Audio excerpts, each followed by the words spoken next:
Hey everyone, welcome to How to Experts.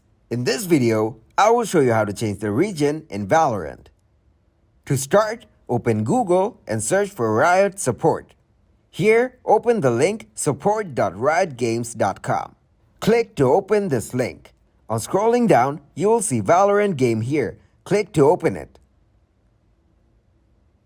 As you can see, they provide different help options for the game. Scroll down and click on Submit a Ticket. From the list, select the request type. For region change, select Account Management, Data Request or Deletion.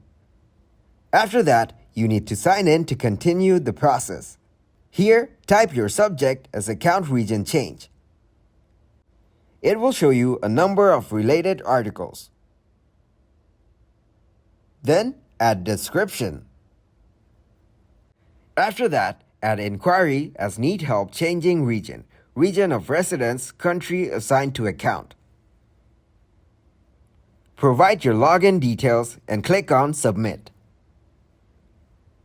Your problem will soon be resolved. Thanks for watching, guys. Please leave a like and subscribe for more daily tutorials.